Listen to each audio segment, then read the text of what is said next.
কিন্তু মায়ের একবার ভেবে দেখেছো কার জায়গায় তুমি শিল্প স্থাপতি করো? কি গো, কার জায়গা? বাঁশি বাজলেই যেমন কারার জায়গা তেমন পড়ে যাবে, তোমাকে ঘরে ফিরতে হবে। তাহলে ওইটুকু একটু বেশি হবে একটু কম হবে, এর নিয়ে ভাইয়ে ভাইয়ে লাঠালাঠি, ভাইয়ে ভাইয়ে খুনোখুনি, ভাইয়ে ভাইয়ে থানা পুলিশ, ভাইয়ে ভাইয়ে পাঁচিল তুলে দেওয়া হয়, ভাই ভাইয়ের মুখ দেখা হয় না। কিমা পার্থিব জগতে হচ্ছে না? হচ্ছে তো। কিন্তু যদি ভাই ভাইয়ের চরিত্র শুনতে হয়, আমার মুখ থেকে এখন শ্রবণ করবেন কেমন ভাই হয়। ত্রেতা যুগে বাবা এই সুদামা কে ছিল?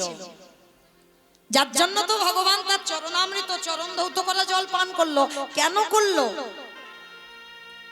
কারণ এই সুদামা তো যেমন তেমন ভক্ত নয়, যিনি ছিলেন ত্রেতা যুগে রঘুপতি রামচন্দ্রের ভাই। আমরা এখানে সবাই বলি বাবা আমার রামকে লক্ষণ বেশি ভালোবাসতো, সেটা স্বাভাবিক ভাবার কথা। কেন? কারণ রাম 14 বছর বনবাস হলো, লক্ষণও তার সঙ্গে সঙ্গে চলে গেল 14টা বছর।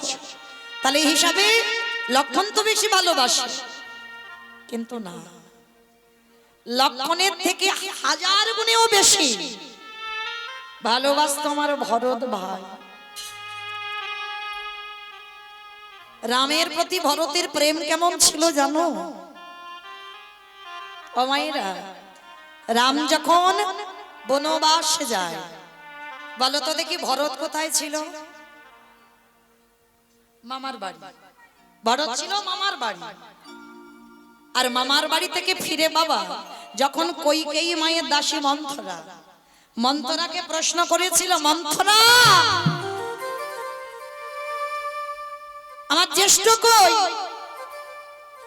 কইকেয়ী বলেছিল পিতৃসত্য পালনার্থে তোর মা কইকেয়ীর কথা রাখতে সে বনবাস।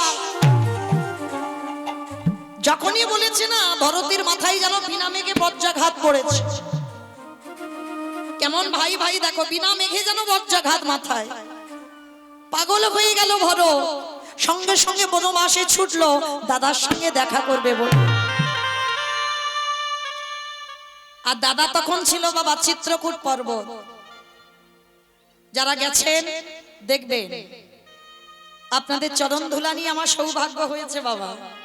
সেই চিত্রকূট পর্বত যেখানে সতু অনুসুমা মা থাকত, আজও আছে। যেখানে আমার রামচন্দ্র মাতা জানকীকে নিয়ে গিয়ে প্রতিদিন নিত্য জঙ্গল থেকে ফুল পেড়ে আমার জানকী মায়ের মানে সীতা মায়ের খোপাতে ফুল গুঁজে দিত। আজও যারা যাবেন চিত্রকূট পর্বতে গিয়ে দেখবেন, যেখানে রামচন্দ্র দাঁড়িয়ে সীতামার ওই শৃঙ্গার করে দিত না, আজও সেই পাথরের উপরে আমার রামচন্দ্রের চরণের চিহ্ন রয়েছে। আজও আপনারা প্রশ্ন করতে পারেন, মৌমিতা আমরা যদি রোজ একটা পাথরের উপরে দাঁড়াই, সে পাথরে কি পায়ের ছাপ পড়বে? পড়বে না তো। তাহলে রামচন্দ্র ত্রেতা যুগে ওই পাথরের উপরে রোজ দাঁড়াতো, সেখানে চরণের চিহ্নটা পড়লো কি করে? পরশমণির পরশে যদি লোহা সোনা হয়, এই জগতে আমার ভগবান যদি কাউকে পরশ করে, কি গো, তার দেহটা তার বস্তুটা সোনার থেকে মূল্যবান হয়ে যায়। রামচন্দ্র যখনই পাথরে পা দিত, পাথর যেন গলে জল হয়ে যেত। যার জন্য তো পায়ের ছাপটা পড়ে আছে, যেমন কাদাতে পা দিলে কি রকম হয়, তাহলে রাম পরশ করেছে, পাথরে যেন নরম হয়ে গেছে কাদার মতো, যার জন্য ওই রকম পায়ের চিহ্নটা পড়েছে। দেখবেন গিরি গোবর্ধন পর্বত, যারা বৃন্দাবনে যাবেন গিরি গোবর্ধন পর্বতে দেখবেন, যখন আমার গোবিন্দ ওই গোবর্ধনের মাথায় উঠে যখন মুরলী বাদন করত, ধবলি শ্যামলী কালী কমলী মঙ্গলী তারা সবাই ওই মুরলীর ধ্বনি শ্রবণ করে তারা কৃষ্ণের কাছে ছুটে যেত। বংশীর ধ্বনি শ্রবণ করে দেখবেন ওই মানে গরু বাছুরদের পায়ের ওঠার চিহ্ন আছে। তাহলে আপনারা কি বলবেন, গরু বাছুররা যে উঠেছিল তারা কি নামেনি? নেমেছিল তো, তাহলে নামার চিহ্ন নেই কেন?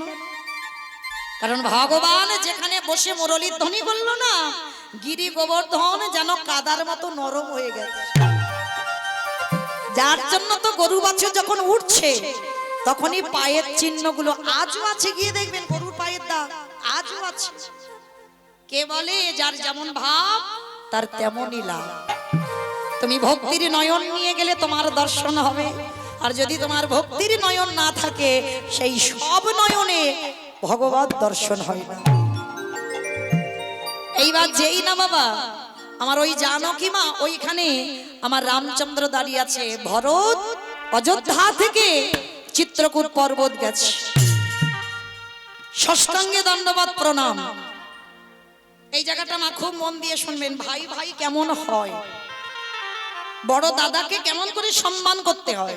ষষ্ঠাঙ্গে দণ্ডবত প্রণাম ভরতে। যেই না প্রণাম করেছে, রামচন্দ্র বলছে ভাই তুই এখানে এসেছিস কেন, খবর পাসনি? আমি তো পিতৃসত্য পালনার্থে তোর মা কইকেয়ীর কথা রাখতে 14 বছর বনবাস, 14 বছর পূর্ণ না হলে তো আমি যেতে পারবো না। ভরত করজোর করে বলছে দাদা,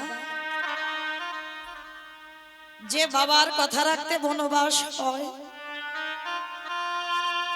যে মায়ের কথা রাখতে বনবাস হয়, সে কি কোনোদিন একটা ভাইয়ের কথা শুনে অযোধ্যায় ফিরবে? তা তুই তো জানিস আমি ফিরবো না, তাহলে এলি কেন ভাই? দাদা তোমাকে দুটো প্রশ্ন করতে এসেছিলাম। প্রশ্ন? ঠিক আছে বল ভাই কি প্রশ্ন? আচ্ছা দাদা, আমার মা যে বাবার কাছে দুটো বর চেয়েছিল, ভালো করে শুনবেন।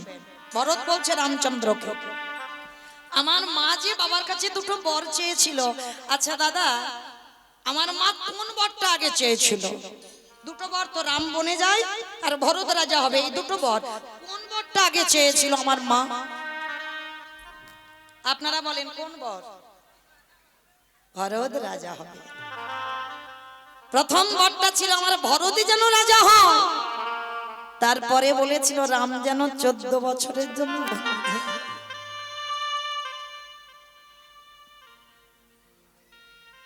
যেই না বলেছে যে ভাই কেন, মা বলেছিল আগে ভরত রাজা হোক তারপরে রাম বনে যাক। বলে দাদা সত্যি কি তুমি আমার মায়ের কথা রেখেছো? আমার মা তো বলেছিল আগে যেন আমার ভরত রাজা হয়, তাহলে আমি মামার বাড়িতে ছিলাম, মামার বাড়ি থেকে ফিরলাম না, আমি রাজা হলাম না, তুমি পালিয়ে এলে কেন? কে গো মায়েরা, একে বলে ভাই। আমি মামার বাড়ি থেকে ফিরলাম না, তুমি যদি বলো আমার মার জন্য তুমি বনবাস, তাহলে আমার মার কথা কি তুমি রেখেছো?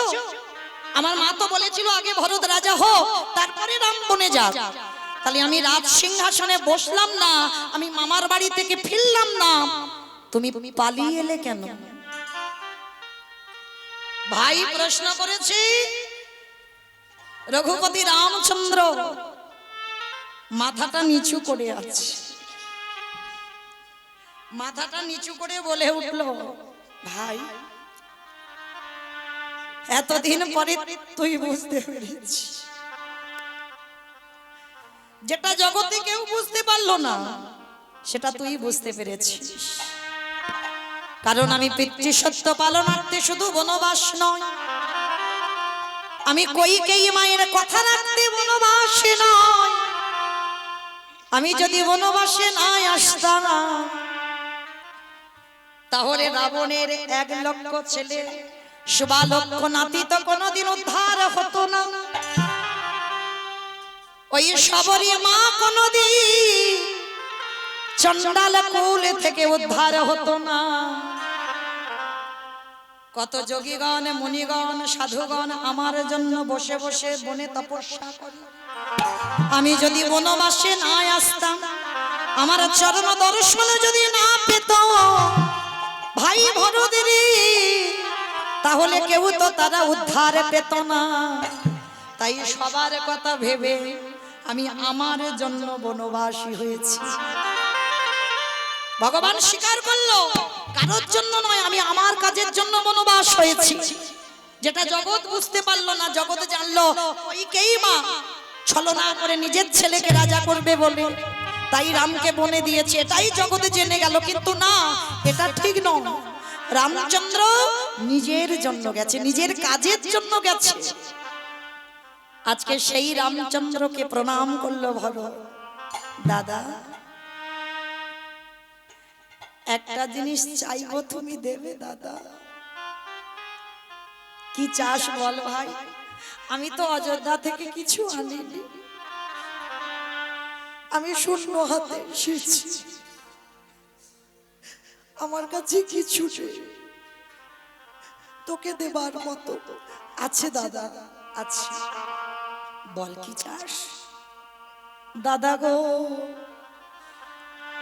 একটা কথা মনে রেখো, তুমি 14 বছর বনে থাকবে, থাকো, আমি বারণ করছি না, কিন্তু 14 বছর হয়ে গেলে তুমি অযোধ্যায় ফিরে যেও।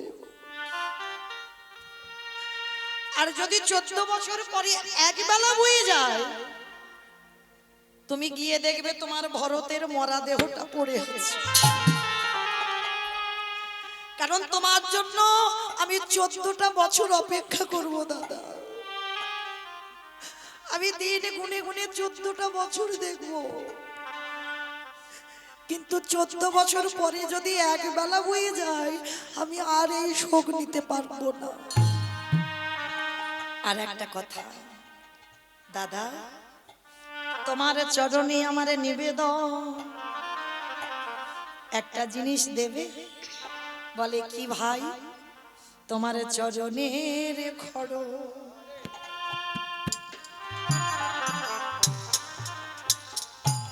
তুমি আমায় দাও কি, আমি আর তো কিছু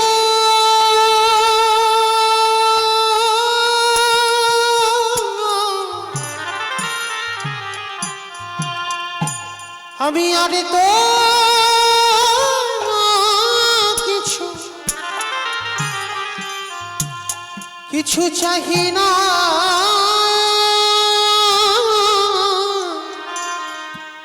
চাহি না দাদা। তোমার চরণের খড় তুমি আমায় দাও হে। তাই তুই আমার খড়ম নিয়ে কি করবি? ওগো দাদা গো, যে জায়গাটা তোমার জায়গা, সেই জায়গাতে আমি জীবনে কারোরে বসাতে পারবো না। কারণ অযোধ্যার রাজা হবার যোগ্যতা শুধু তোমার আছে, তাই সিংহাসন শুধু তোমারই দাদা। তো 14 বছরে যখন তুমি বনে থাকবে, আমি কথা দিলাম দাদা, ওই সিংহাসনের নিচে আমি বসবো, ওই খড়ম যুগলে আমি ওই সিংহাসনে রেখে দিয়ে আমি নয়ন জলে খড়ম ধোয়াইব। আমি অন্য কিছু চাহি না হে, ওই নয়ন জলে খড়ম যুগল ধোয়াইব। রামচন্দ্র বলল, ভাই তুই আমায় এত ভালোবাসিস, ওই সিংহাসনে তুই বসবি না, 14 বছর আমার খড়ম সেবা করবি, তাহলে তো তোর কাছে আমি ঋণী হয়ে যাব। তবে আমি কথা দিলাম ভরতের, এর পরের জন্মে আমরা দুজনে আর দাদা ভাই হব না। কেন? এ জন্মে আমি মিথ্যা বলেছি, তবু তুই ছোট বলে কোনো প্রতিবাদ করতে পারলি না। কারণ আমি অযোধ্যা থেকে আমার কাজের জন্য এসেছি, কিন্তু সবাই আমার কইকেই মায়ের ওপরে দোষ চাপিয়ে দিচ্ছে। তাহলে এ জন্মে আমি বড় দাদা, তুই ছোট বলে প্রতিবাদ করতে পারলি না। এর পরের জন্মে আর আমরা ভাই ভাই হব না, এর পরের জন্মে আমরা দুজনে হব বন্ধু বন্ধু। মনে রাখবে মা, বন্ধু সম্পর্কটা এমনই একটা সম্পর্ক না, বন্ধু যদি বড় হয়, আমার থেকে বন্ধু অনেক বড়, যদি সম্পর্ক বন্ধু হয় তাহলে বাবা আরেক বন্ধু আরেক বন্ধুকে মারতে পারে, আরেক বন্ধু আরেক বন্ধুকে শাসন করতে পারে, আরেক বন্ধু আরেক বন্ধুর উচ্ছিষ্ট প্রসাদ পেতে পারে।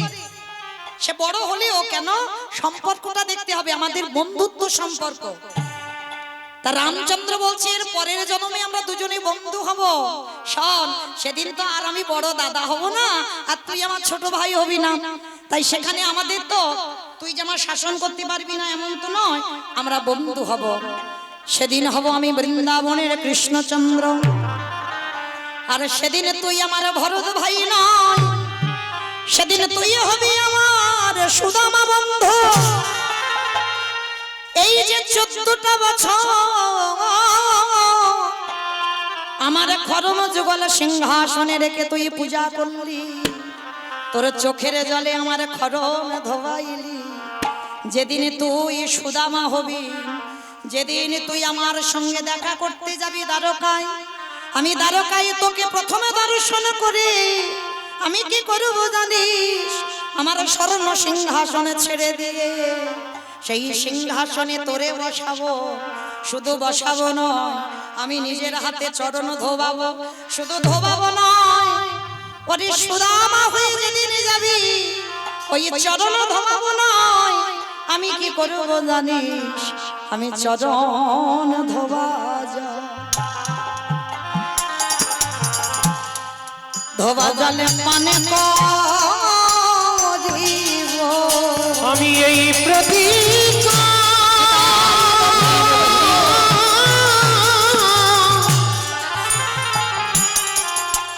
আমি এই প্রতিজ্ঞা করে গেলাম। সেদিন চরণ ধোয়া যাওয়ার আমি পান করিব। আজকে সেই ভরত ভাই হলো সুদামা, আজকে সেই সুদামা ভগবান আমার 24 জন বন্ধু নিয়ে আজকে যাচ্ছে কোথায়, ভগবান আমার বিনোদ খেলা খেলবে। অমাইরা বিনোদ খেলা মানে কি খেলা গো, বিনোদ খেলা মানে কি খেলা,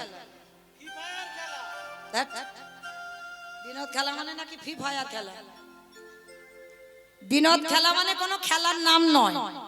যেমন আগেকার দিনে আমার বাবারা কি করতো, কবাডি খেলতো, খেলতো তো, ফুটবল ক্রিকেট, এগুলো খেলার নাম। আর আমার মায়েরা কি খেলতো গো, পুতুল খেলেছো, পুতুল খেলেছো, আমি পুতুল খেলেছি, গীত গীত খেলেছো, খেলেছো গীত গীত, বউ বসন্তি খেলা, এগুলো আমাদের খেলা ছিল। তাই তো ছোটবেলায় যখন স্কুলে যেতাম তখন ওইগুলো খেলা হতো, কিন্তু সব থেকে প্রিয় খেলা হচ্ছে পুতুল খেলা। হ্যাঁ, সব থেকে পছন্দের খেলা আমাদের ছিল পুতুল খেলা। তো যাই হোক, এখন তার ওসব খেলা নেই বাবা, এখন তো একটাই খেলা, নারী পুরুষ ওই একটা ছোট মতো, ওটাই খেলা। তো যাই হোক, আজকে ভগবান বিনোদ খেলবে। বিনোদ কথার অর্থ হচ্ছে নতুন। বিনোদ মানে কোনো খেলার নাম নয়, বিনোদ কথার অর্থ হচ্ছে নতুন, মানে ভগবান প্রতিদিন নতুন নতুন খেলা করে, আজকেরও নতুন খেলা খেলবে। সমস্ত বন্ধুরা, আজকের ভগবানের 12 জন প্রধান আর 12 জন উপপ্রধান, 24 জন বন্ধু আর আমার ভগবান কৃষ্ণ। এইবার কি করেছে বলছে, শোন, আজকের একটা নতুন খেলা খেলা হবে। বলে কি খেলা, বলে কাঁধে চড়া আর কাঁধে করা। তা সবাই বলছে আরে কে কাঁধে চড়বে আর কে কাঁধে করবে, বলে কেন, আজকের খেলায় যে চোর হবে সে কাঁধে চড়াবে, আর যারা চোর হবে না সবাই চড়বে।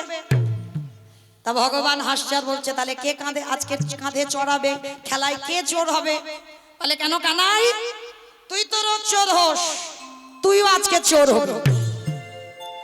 ভগবান আজকের কি জানি কি হয়েছে বাবা, জেদ ধরে বসে আছে, আজকের আমি চোর হবই না, আজকে তোদের মধ্যে কেউ একজন চোর হ।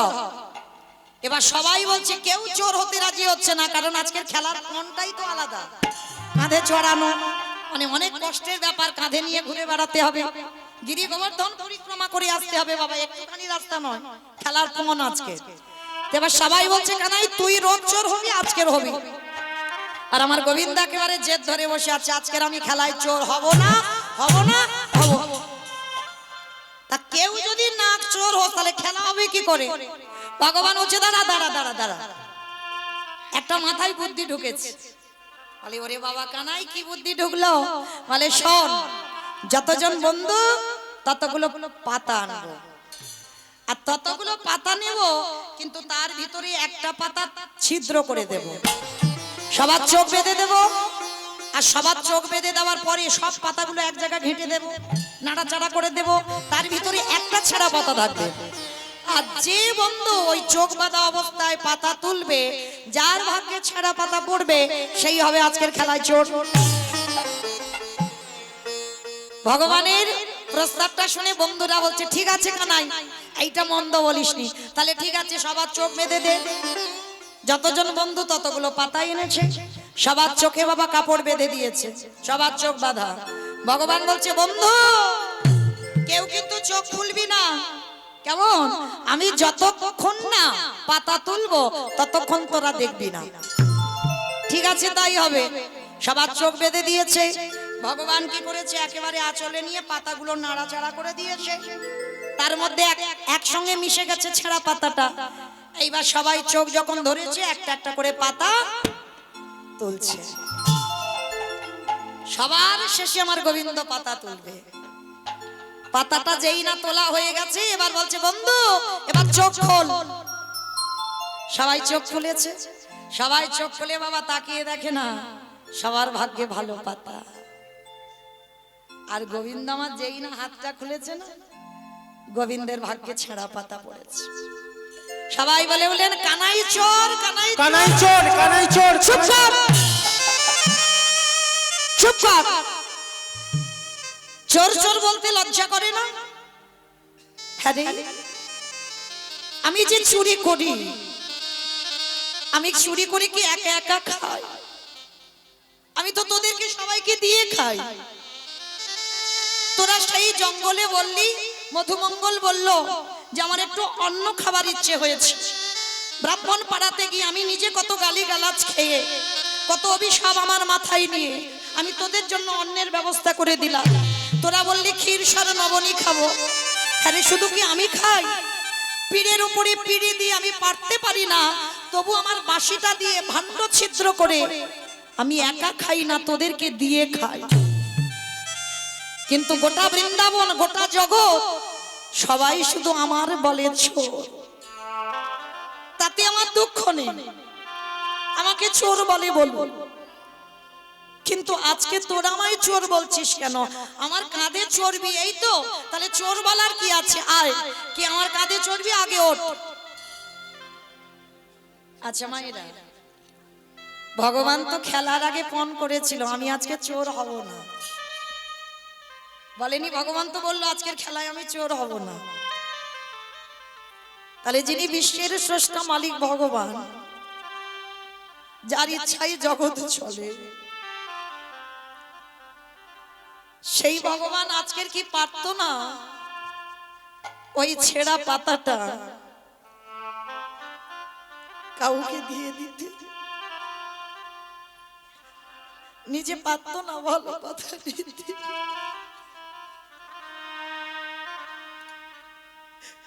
নিজেই ছিঁড়া পাতা দিয়েছি।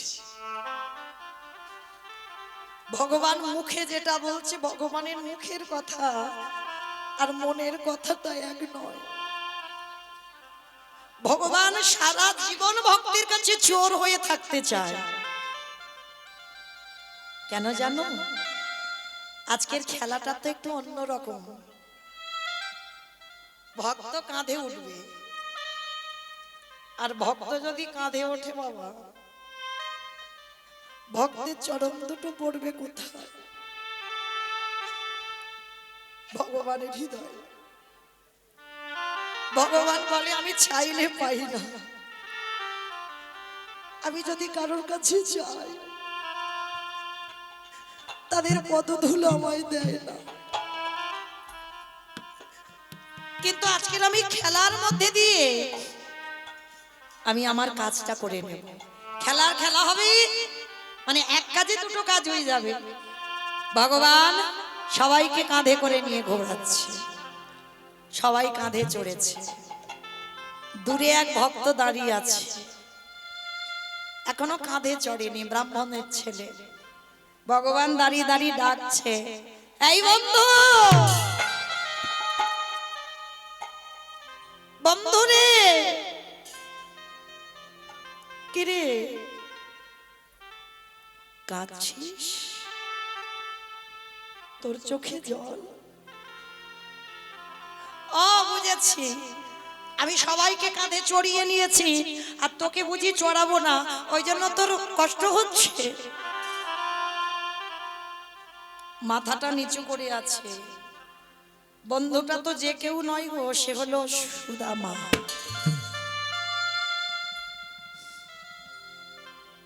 সুদামা বলছে আমি কাঁধে চড়বো না। ভগবান তো জেদ ধরে বসে আছে। এ যে আমার ভরত ভাই, কত প্রেম দিয়ে কত ভালোবাসা দিয়ে আমার খরম 14 বছর সেবা করেছে, একে তো আগে কাঁধে নিতেই হবে। ভগবান জোর করে কাঁধে তুলে নিয়েছে সুদামাকে। ভগবানের চোখের জল সুদামার চরণে পড়ছে। সুদামা বুঝতে পারছে না। সুদামা বলছে, কানাই তোর কষ্ট হচ্ছে, অনেকক্ষণ ধরে তুই সবার কাঁধে কাঁধে ছড়িয়েছিস, তোর কষ্ট হচ্ছে, তুই ওই জন্য তো কাঁদছিস, এবার নামিয়ে দে না ভাই। ভগবান মনে মনে ভাবছে যে কনিষ্ঠ আঙ্গুলে গিরি গোবর্ধন পর্বত 7 রাত 7 দিন জাগিয়ে রাখে, সামান্য সুদামাকে কাঁধে নিয়ে ভগবানের কষ্ট হচ্ছে বলে কাঁদছে না, কষ্টের জন্য কাঁদছে না। তাহলে ভগবান কাঁদছে কেন জানো? আরে তো চরণ ছাড়বো না খে, রাঙা চরণ যখন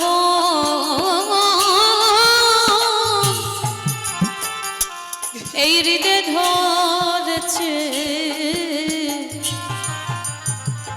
আর তো চরণ ছাড়ব না হে। যেই না সুদামার চরণ দুটো নিয়ে আমার কৃষ্ণ চোখের জলে তার চরণ দুটো ধৌত করে দিচ্ছে, সুদামা বলছে, কানাই তুই থাম, তোর কষ্ট হচ্ছে, তোর চোখের জলে আমার দুটো চরণ ভিজে যাচ্ছে, এবার আমায় নামিয়ে দে, আর আমি কিছুতেই উঠবো না তোর কাঁধে। ভগবান তার নিজের মনের কথাটা কিছু বলল না। সন্ধ্যা হয়ে এলো, সন্ধ্যার সময় যে যার গরুর পালে নিয়ে ঘরে ফিরল। কিছুদিন পর কৃষ্ণ বলরাম এরা পাঠশালায় ভর্তি হয়েছে বাবা। মথুরা জেলার অন্তর্গত অবন্তীনগর গ্রাম সন্দীপনীমণির পাঠশালায়। সুদামা বায়না ধরেছে মার কাছে গিয়ে, ওমা মা গো, আমিও যাব পাঠশালায়। না বাবা না, তুই আমার একমাত্র ছেলে, আমি তোকে পাঠাতে পারবো না, তুই কোথায় যাবি? আর কে আমাকে মা বলে ডাকবে? মা, আমার কৃষ্ণ পাঠশালায় ভর্তি হয়েছে, আর আমি যদি লেখাপড়া না করি, আমি যদি পড়াশোনা না করি, সমাজ আমাকে ভালোবাসবে না, একটু তো পড়াশোনা করতে হয়। ও মা, কথা দিলাম আমি পড়াশোনা শেষ করে আমি তোমার কাছে ফিরে আসব। তা মা বলছে, বেশ যাবি, যা, যাবার সময় একটা কাজ করবি, ওই গুরুদেবের চরণ স্মরণ করতে করতে যাবি। জয় গুরু, জয় গুরু, জয় গুরু জয়, তুমি গুরু মাতা পিতা, তুমি সর্বময়। জয় গুরু, জয় গুরু, জয় গুরু জয়, তুমি গুরু মাতা পিতা, তুমি সর্বময়। যেই নামে সেই কৃষ্ণ ভজন নিষ্ঠা করি, নামের সহিতে আছে আপন শ্রী হরি। যেই নামে সেই কৃষ্ণ ভজন নিষ্ঠা করি, নামের সহিত আছে না কোনি শ্রী হরি। সততে নারায়ণ ত্রাতিরা, তারপরে শ্রীকৃষ্ণ বলিতে জয় গুরু, জয় গুরু, জয় গুরু জয়, নিতাই গৌর পিতা তুমি সর্বময়। জয় গুরু জয় গুরু জয় গুরু জয় তুমি গুরু মাতা পিতা তুমি সর্বময় তুমি গুরু মাতা পিতা তুমি সর্বময়।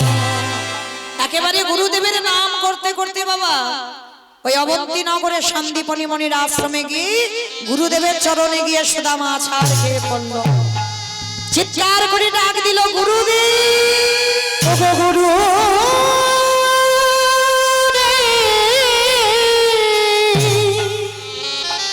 যেই না গুরুদেব বলে চরণে পড়েছে, সন্দীপন মণি বলে বলেন, আরে ছাড় ছাড় ছাড়।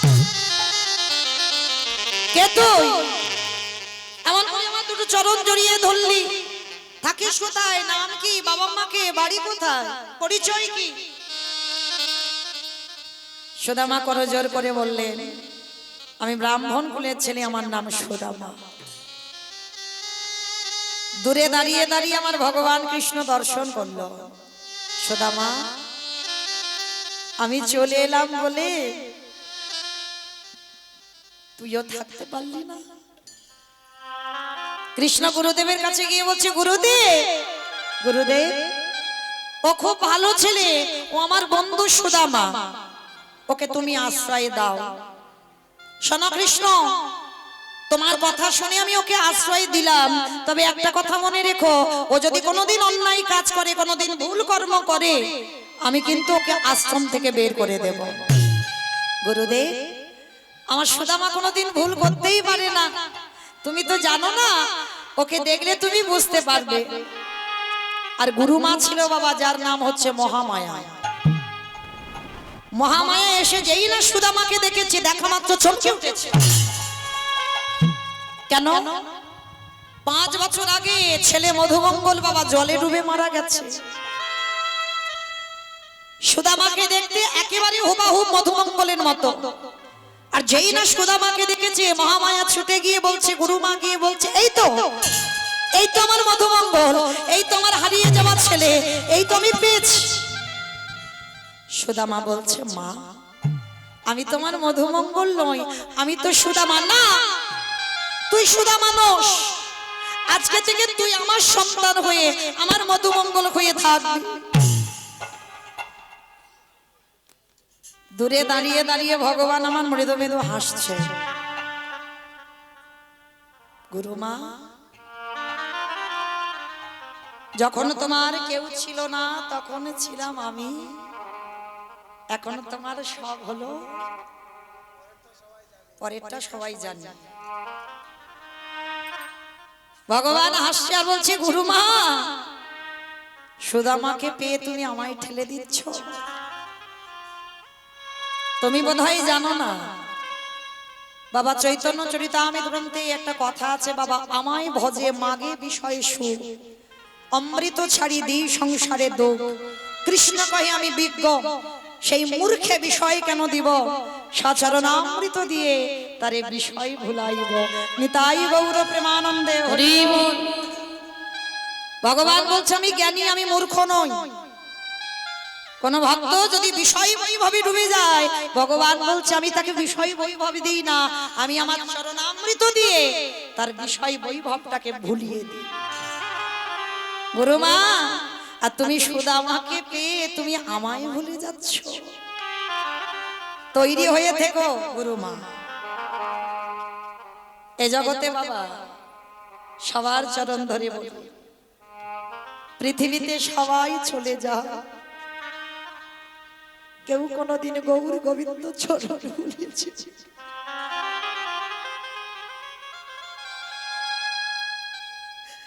কেউ কোনদিন গোবিন্দ চরণ দেখুন। সুদামাকে পেয়ে গুরুমা কৃষ্ণকে একটু অবহেলা, সবসময় দূরে দূরে রাখে, সুদামাকে কাছে রাখে, তাতে অভিমান হলো আমার ভগবানের। গুরুমা, তুমি আমায় ঠেলে দিচ্ছ, ঠিক আছে দাও, অসুবিধা নাই, কিন্তু সময় মতো এ সাজাটা তুমি ঠিক পেয়ে যাবে। কেন জানো? এই বাহ্যিক জগতে যারা বিষয় বৈভবে ডুবে, একতলা, দুতলা, তিনতলা, চারতলা পাথর সেটিং করা ঘর বানিয়েছে, টাকা রাখতে রাখতে টাকার পাহাড় করেছে, ভুলে যায় সারাদিনের মধ্যে ভগবানের কথা, সারাদিনের মধ্যে একবারও মনে পড়ে না ভগবানের। ভগবান বলে দিয়ে ধন বুঝে মন ভরে নিতে কতক্ষণ। ভগবানের এক পলক সময় লাগে না বাবা, তোমাকে একেবারে উচ্চ থেকে ধুলোয় মিশিয়ে দিতে। কিসের এত অহংকার তোমার, কিসের এত গর্ব, কাকে নিয়ে তুমি গর্ব করবে? গর্ব যদি করতে হয় সেটা তুমি কৃষ্ণ চরণে নিয়ে করো। এই পার্থিব জগতে ধনী তো সেই হয় গো। কি গো মা, পার্থিব জগতে ধনী কে হয় বলো তো দেখি, কে ধনী হয় জগতে? যাদের অনেক টাকা আছে তারা ধনী হয়। কি গো মা, এরা যাদের অনেক টাকা আছে তারা ধনী? তাহলে ধনী কারা? এই পৃথিবীতে যাদের কৃষ্ণ প্রেম সম্পদ অর্জন করতে পেরেছে। শুধু ধনে থাকিলে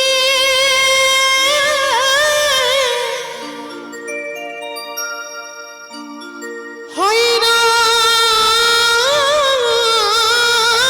ধনী, হরি বল, হরি বল। কৃষ্ণ ধন যার নাই হিয়া,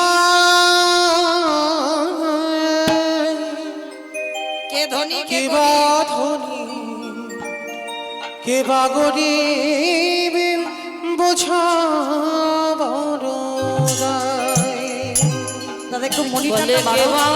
বা ধনী কে বা গরিব বোঝা বড় দায়। কৃষ্ণ ধনে যারে ভরা হৃদয়,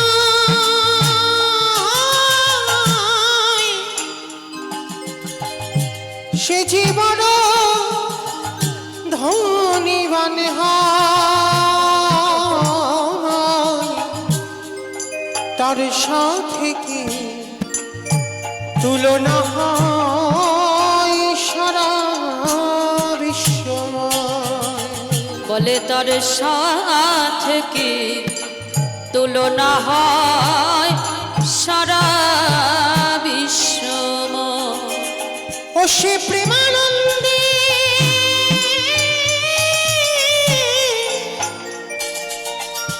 ভেসে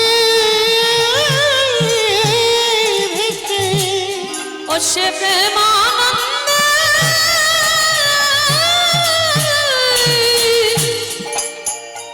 ভেসে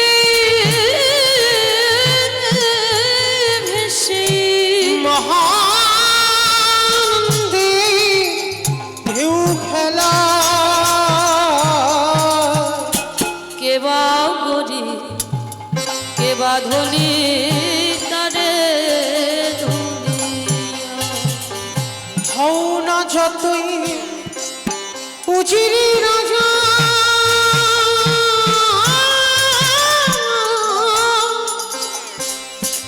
শ্মশানে ঘাটে এই কি সাজা, বুঝবি সেদিন কেমনে মজা তারে দুনিয়ায়। বুঝবি সেদিন কেমন মজা তারে দুনিয়া। ও সে প্রেমানন্দে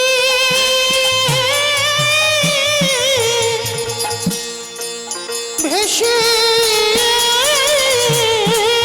ভেসে, ও সে প্রেমানন্দে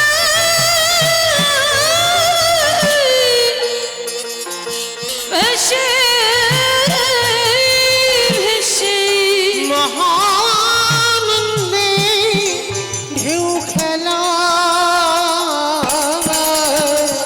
কে বা ধনী কে বা গরিব বোঝা বড়। কে বা ধনী কে বা গরিব বোঝা বড় দায়। সে কে বা ধনী কে বা গরিব বোঝা বড়। গুরু মা কৃষ্ণকে সরিয়ে দিয়ে সুদামাকে কোলের কাছে রাখে। কিছুদিন পরে গুরুমা বলল, কৃষ্ণ রান্নাশালে একটু কাঠ নেই বাবা, একটু কাঠ এনে দে তো দেখি। সুদামা বায়না ধরেছে, ও মামা আমিও যাব, আমিও কৃষ্ণের সঙ্গে যাব। না বাবা না, আকাশ মেঘাচ্ছন্ন, কখন বলতে কখন বৃষ্টি নামবে, আমি তোকে যেতে দিতে পারবো না, আমি তোকে ছাড়বই না আমার কাছ থেকে। মানে কৃষ্ণের কিছু হয় হোক তাতে অসুবিধা নেই, কিন্তু সুদামাকে ছাড়বে না। আর সুদামা যে ধরেছে আমি যাব, কৃষ্ণ তো যাচ্ছে। মা বলছে ঠিক আছে যাবি যখন বলছিস চল, একটা কাজ কর। মা কি করেছে, চুরি করে কিছু ছোলা ভিজিয়ে দিয়েছিল, ছোলাগুলো নিয়ে আঁচলে বেঁধে দিয়েছে। এই সব যদি তোর খিদে পায় খেয়ে নিস। আর একটা কথা বলি, কৃষ্ণকে দিবি না, কেমন? তুই খিদে পেলে একা একা খাবি। কি গো মায়েরা, দরজা জানালা বন্ধ করে দিয়ে চুপি চুপি একটা কথা বললে, আমি শুনতে পেলাম না, আমি দেখতেও পেলাম না, কিন্তু দেখবার মালি যে শোনবার মালি সে যে বসে আছে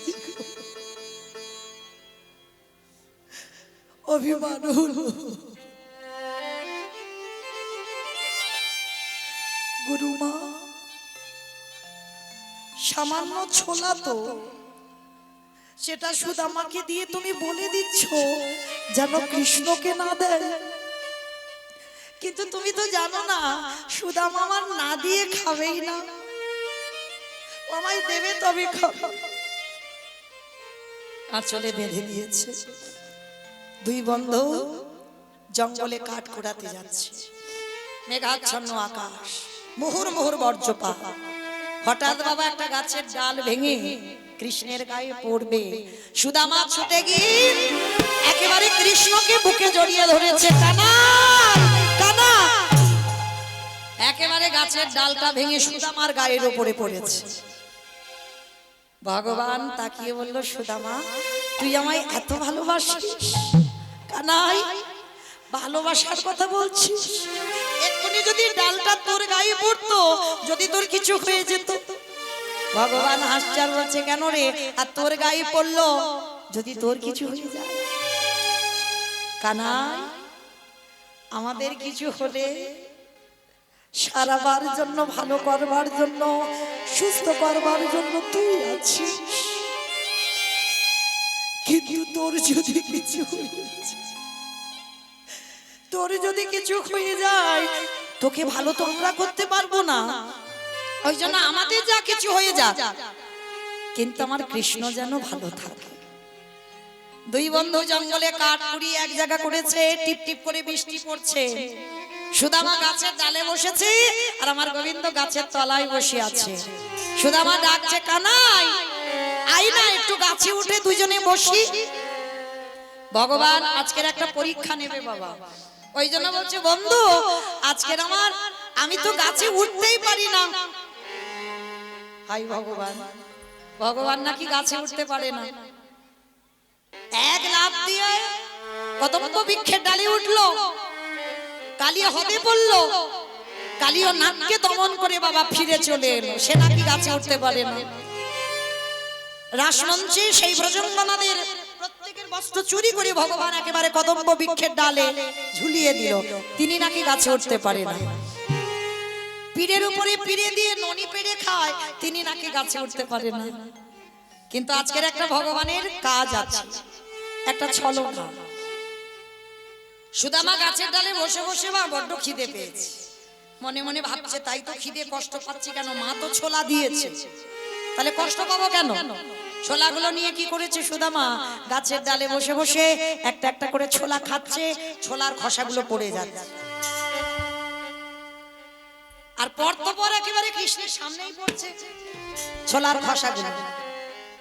আর খিদের জ্বালায় বাবা খেতে খেতে সুদামা সব খেয়ে ফেলেছে।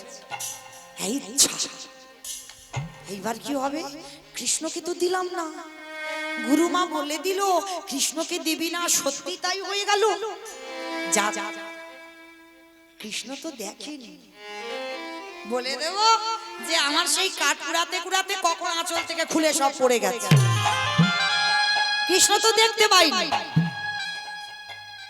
ভগবানের কাছে কিছু বলতে লাগে না বাবা, তিনি হলেন অন্তর্যামী, ভক্ত বাৎসল্য ভগবান, ভক্তাধীন ভগবান। ভক্তের অন্তরের ভিতরে যে কি চলছে না ভগবান আগে থেকে বুঝতে পেরে যায়। ওই জন্য বাবা গিয়ে মানত করতে লাগে না যে আমার ছেলের একটা চাকরি করে দাও, আমার স্বামী যেন ভালো হয়ে যায়, আমার বউ যেন ঘরে ফিরে আসে। মানত করতে লাগে না। কেন জানো? তিনি অন্তর্যামী, তিনি যেটা করে তোমার মঙ্গলের জন্যই হয়। তো আজকে যেই না বাবা এসে কি করেছে, সুদামা তো খেয়ে ফেলেছে, মনে মনে ভাবছে দেখেনি তো কৃষ্ণ। এই মনের কথাটা ভগবানের কানে গিয়ে বেঁধেছে। সুদামা এত বড় মিথ্যা, ঠিক আছে আমি তোকে জিজ্ঞেস করব, জিজ্ঞেস করার পরে দেখি তুই কি বলিস। ভগবান তো ছলনাময়, ছলনা করতে ভালোবাসে। গাছ থেকে নেমে এসেছে, দুই বন্ধু কাঠের বোঝা মাথায় নিয়ে গুরু আশ্রমে ফিরছে। ফিরতে ফিরতে চতুরের চূড়ামণি প্রাণ গোবিন্দ আমার জিজ্ঞেস করছে, সুদামা এই বন্ধু গুরু মাঝে আঁচলে ছোলা দিল, দেনারে দুটো খাই, বড্ড খিদে পেয়েছে। সঙ্গে সঙ্গে সুদামা বলল, হাই যা, দেখ কানাই আমার আঁচলে দিয়েছিল কিন্তু সব পড়ে গেছে কখন। যেই না কথাটা বলেছে ভগবান আমার চমকে উঠেছে। এত বড় মিথ্যা! এই জগতের ভক্তরা সবাই মিথ্যা বলে আমার কাছে। সুদামা আমি ভাবিনি তুই আমার কাছে মিথ্যা বলবি, তবে আজ আমি কিছু বলবো না। আমার সঙ্গে যখন মিথ্যা আচরণ করলি, সময় মতো এর ফল তুই পাবি পাবি পাবি। সুদামা বুঝতে পারলো না যে ভগবানের কতটা কষ্ট হলো, কত অভিমান করলো ভগবান, বুঝতেই পারলো না সুদামা। দুই বন্ধু আশ্রমে ফিরে গেল। কিছুদিন পর থাকতে থাকতে বাবা একদিন হঠাৎ রাতের অন্ধকারে সুদামার কি যেন কি মনে হয়েছে, ওই বিছানার উপরে বসে বসে কাঁদে আর চিৎকার করে বলে, আমি বহুদিন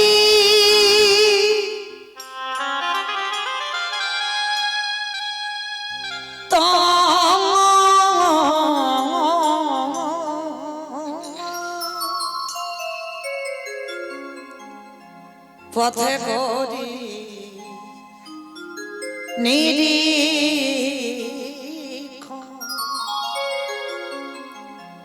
কবে আসিবে মাধব আমার, আমি করি বসে আমি বহুদিন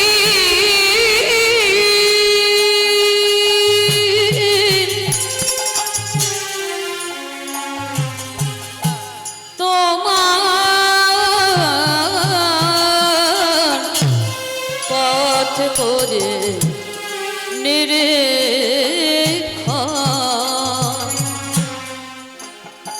কবে আসিবে মাধব আমার,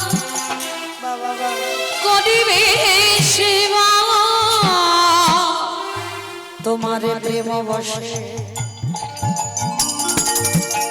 আমি করি সেবা অঙ্গীকার। তোমার প্রেম বসে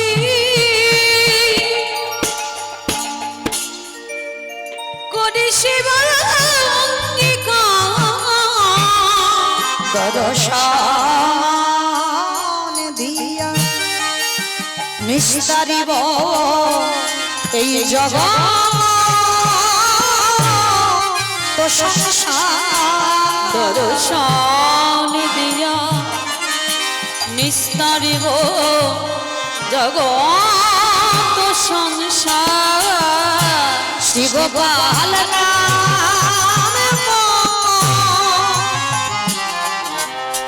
গোবর্ধন ধারী বক্ষে স্থাপিত আমি ইহায় অধিকার শ্রী গোপাল নাম গোবর্ধন ধারী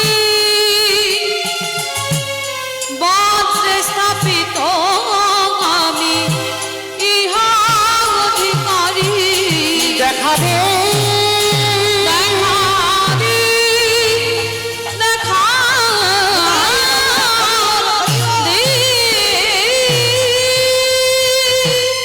যেই না রাতের অন্ধকারে দেখা দে দেখা দে দেখা দে, তাই হনুমানকে যদি একবার হা কৃষ্ণ প্রাণ গোবিন্দ বলে কেউ ডাকে, ভগবান থাকতে পারে না বাবা, ছুটে গেল কৃষ্ণ সুদামার কাছে।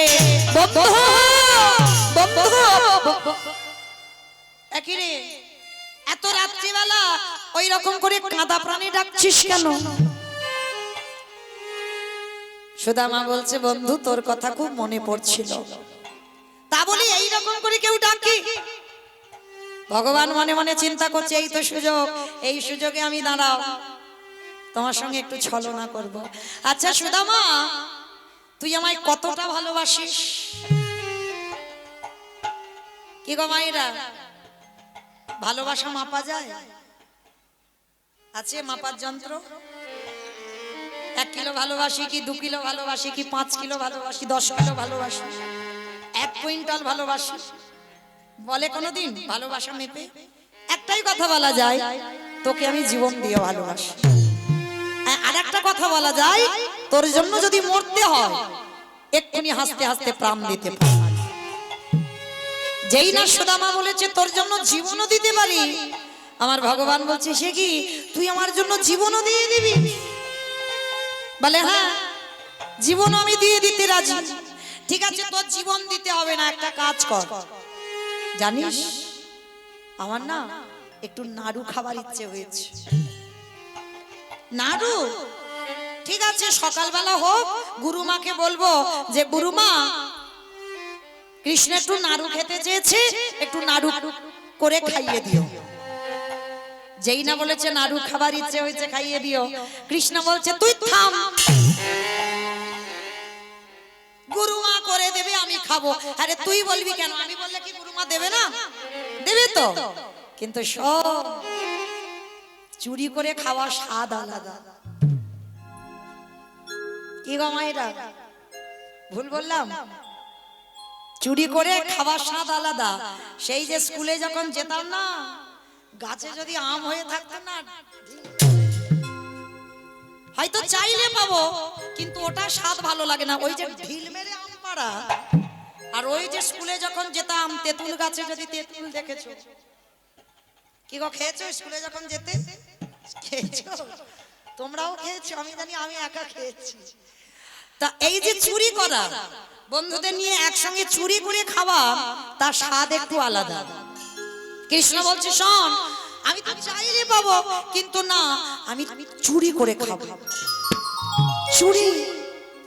কিন্তু কানাই আমি তো জীবনে চুরি করিনি। করিসনি তো কি হচ্ছে, আজকে নয় করবি, আমার জন্য করবি। এই তো বললি তোর জন্য জীবন দিতে পারবি, আর আমার জন্য একটু চুরি করতে পারবি না?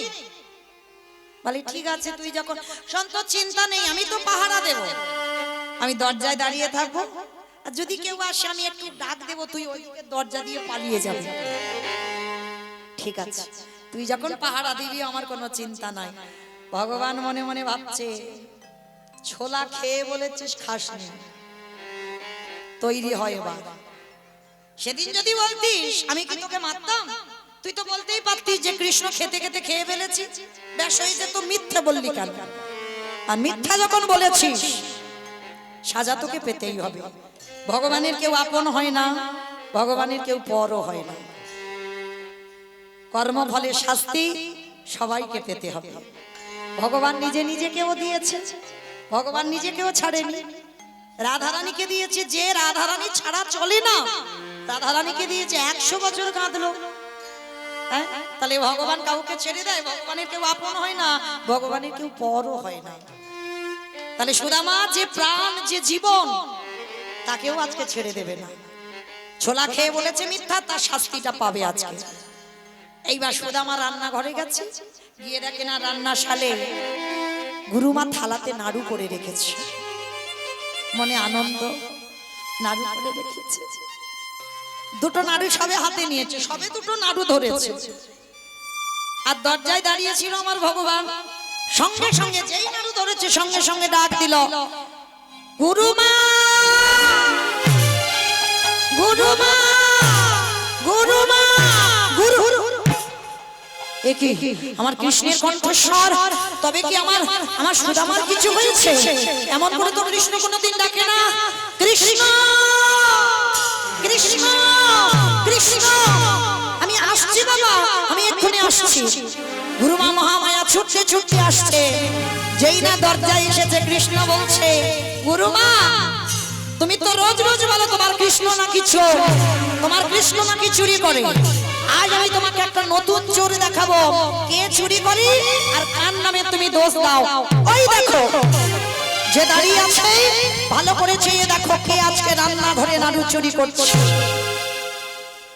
যেই না বলেছে দাঁড়িয়ে আছে নাড়ু চুরি করছে, সবে মাত্র সুদামা নাড়ু দুটো হাতে নিয়েছে। চিৎকার করে বলে উঠলেন, কানা, কানা।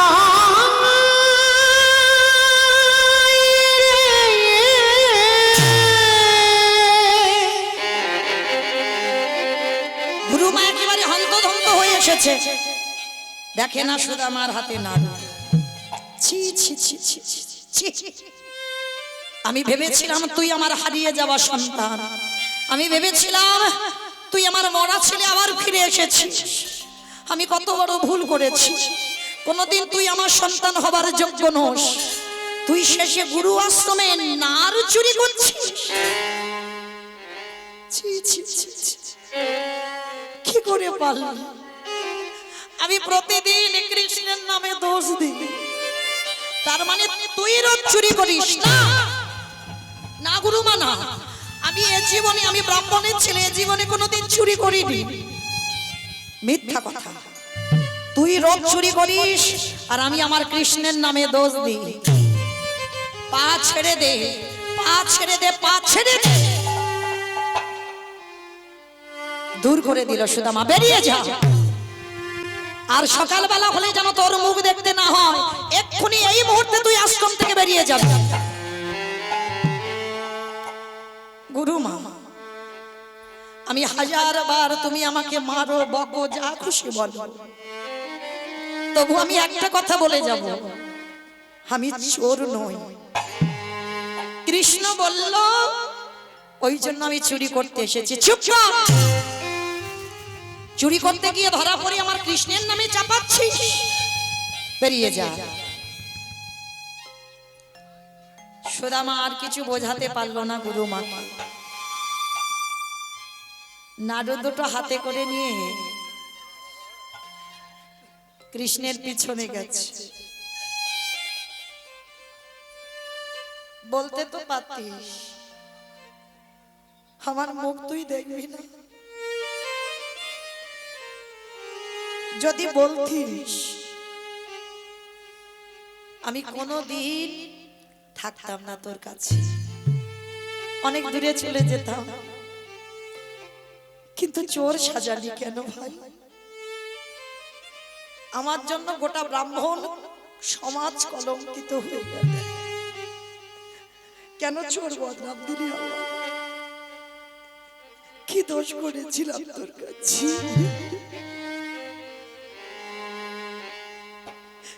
কি অন্যায় করেছিলাম তোর কাছে?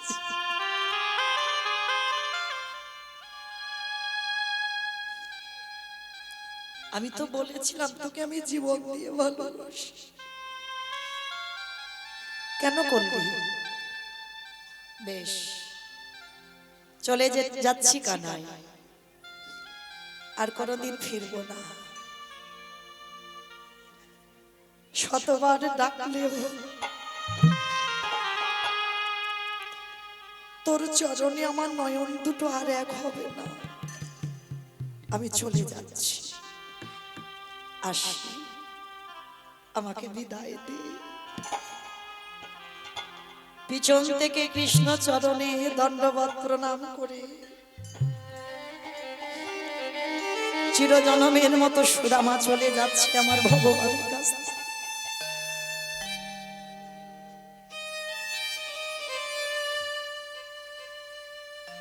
নাড়ু দুটো কিন্তু ফেলেনি মা, নাড়ু দুটো বুকে ধরে রেখেছে। কৃষ্ণের জন্য চুরি করা তো,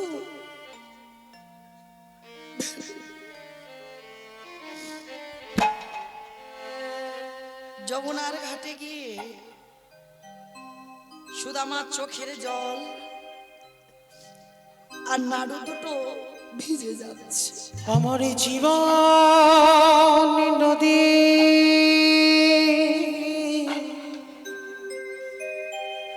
নাইয়া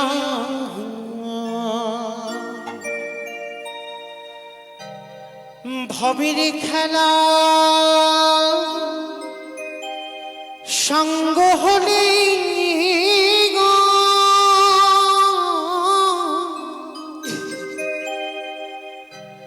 দিও পারে করিয়া আমার জীবনের নদীরে নাইয়া।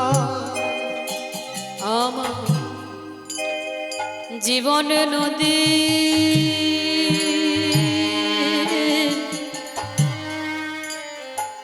নাইয়া চলে গেলাম বন্ধু, আমার ভবের খেলা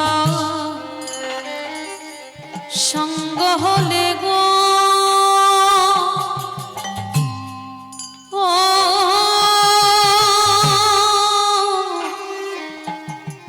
ও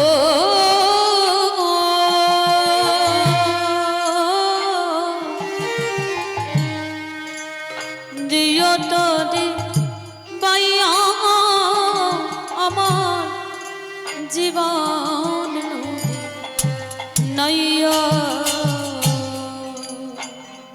দয়াল হে আর কোনোদিন শতবার ডাকলে আমি আর আসি না। ওরে দয়াল ও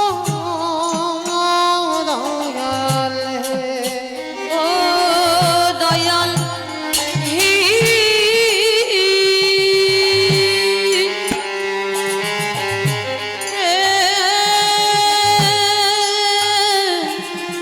হে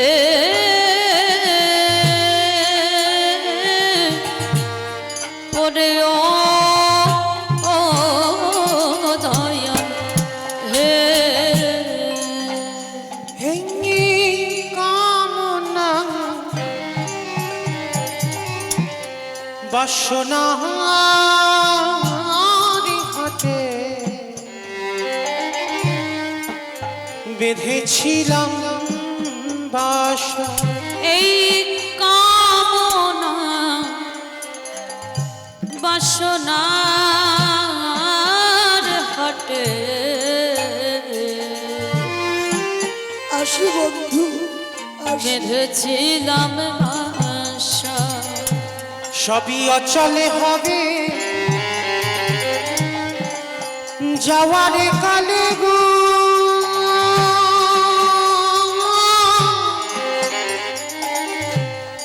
দেখি নাই ভাবিয়া আমার জীবন নদী নাইয়া। আমার জীবন নদী নাইয়া ভবের খেলা সঙ্গ হলে গো দৃঢ় পারে করিয়া আমার জীবন নদী নাইয়া। আমার জীবন নদীর নাইয়া। আবার জীবন নদী নাইয়া। যেই না দাঁড়িয়েছে সুদামার কাছে আমার ভগবান পিছনে গিয়ে সুদামার চোখের জল আর যমুনার জল এক হয়ে যাচ্ছে, আর ভগবান গিয়ে ডাক দিয়েছে, সুদামা নাড়ু দে। এত কিছু হয়ে গেল বাবা, ভগবান কিছু বুঝতে দিচ্ছে না। নাড়ু দে, ঠিক আছে যা হওয়ার হয়ে গেছে, মানে ভগবান জানে শাস্তি তো পেয়ে গেছে, এবার একটা নাড়ু দে। অপলক নয়নে সুদামা তাকিয়ে আছে ভগবানের নয়নের দিকে। নাড়ু খাবি? এতই যদি খাবার সব, চোর সাজালি কেন? কি করেছিলাম তোর চরণে? আজকের ভগবান বলছে বললাম তো ওসব কথা ভুলে যা, ঠিক আছে আমার ভুল হয়ে গেছে, তুই এবার একটা নাড়ু দে তো দেখি, নাড়ু খাওয়া পেয়েছে, নাড়ু খাবো। দেব না। হাজার বারো যদি বলিস, আমি একটা কথা বলবো, আমি তোকে নাড়ু দেব না, দেব না, দেব না। ভগবান বারবার হাত পেতে আছে, একটা নাড়ু দে, দুটো চুরি করেছিস, একটা তুই খা, একটা আমার দে। বললাম তো দেব না। কখন থেকে বলছি, তুই হাজার বার বললি আমি একটাই কথা বলবো, আমি তোকে দেব না। দিবি না? না দেব না। দিবি না? দেব না। দিবি না? না দেব না।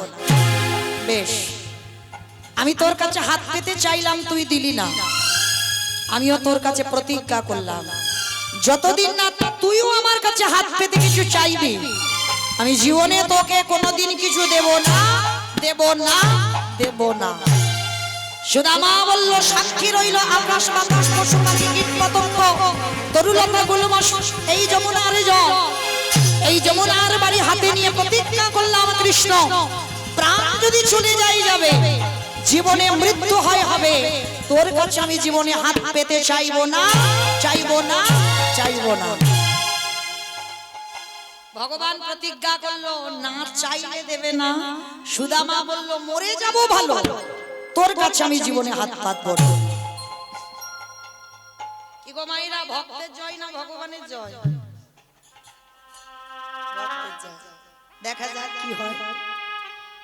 ভক্ত দুর্বল হয়ে পড়ে না ভগবান ভগবানের জায়গায় ঠিক থাকে। বলে দিল না চাইলে জীবনে দেব না, আর ভক্ত বলল মরে যাব, তোর কাছে চাইবো না। যেই না বাবা কৃষ্ণ মা সুদামার কাছ থেকে চলে গেল, হরি বল। হঠাৎ যাদের কাছ থেকে ভগবান চলে যায় তাদের কি দশা হয় দেখো। সুদামা ঠাকুরের কাছ থেকে চলে গেল কৃষ্ণ গুরু আশ্রমে, ঠিক সেই সময় বিদর্ভনগর থেকে খবর আসছে, একটা ছোট্ট ছেলে ছুটতে ছুটতে আসছে, সুদামা, সুদামা, সুদামা, আমি এক্ষুনি খবর পেলাম তোমার মায়ের মৃত্যু হয়ে গেছে। চিৎকার করে বলে উঠলেন, কানা,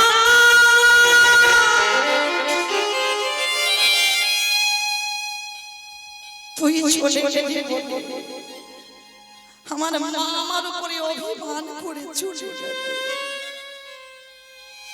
ক্ষমা করে দিস। আমি অভিমান মঞ্চে তোকে হারিয়ে বসলাম। ছুটতে ছুটতে গেল সুদামা বিদর্ভনগরে, মায়ের মরা দেহটা উঠানে পড়ে আছে। সুদামা এসে মায়ের বক্ষের উপরে আছাড় খেয়ে পড়ল। গ্রামের লোকজনেরা বলে উঠলেন, সুদামা যতই কাঁদো না কেন, চলে যাই যদিকে বাঁধন ছিঁড়ে, কাঁদিস কেন মন,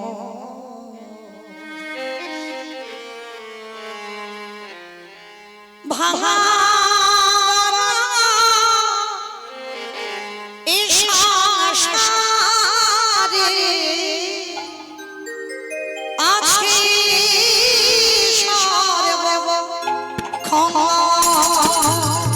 চলে যাই যদিকে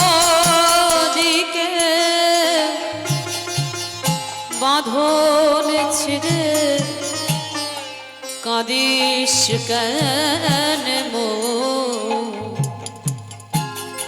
ভাঙা গড়া এ সংসারে আছে সর্বক্ষ, ভাঙা গড়া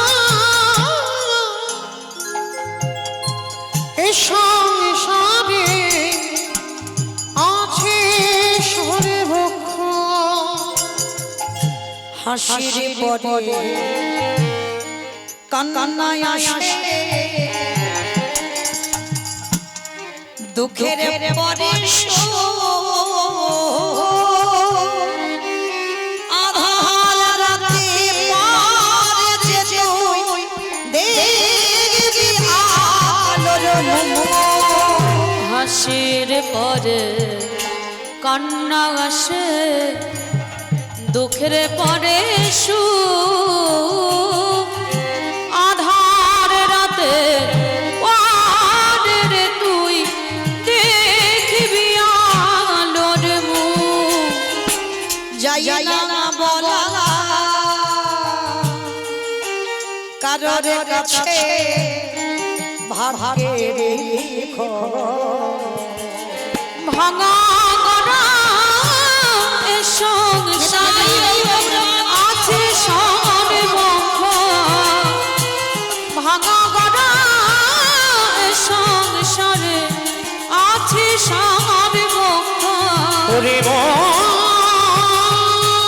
ভাঙা গড়া এ সংসারে ওরে আছে সর্বঙ্গ। ওরে আছে সর্বঙ্গ। গ্রাম প্রতিবেশীরা সবাই সুদামাকে সান্ত্বনা দিল।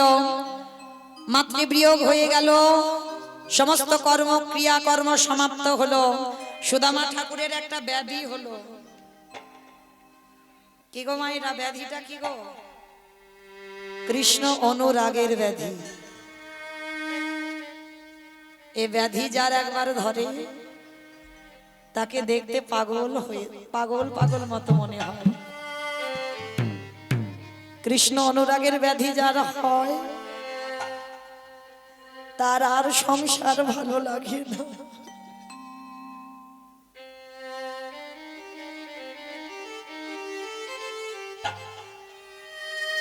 এই কৃষ্ণ অনুরাগের ব্যাধি যদি হয়, শুধু একটাই কথা, আমি কি তারে পাবো না,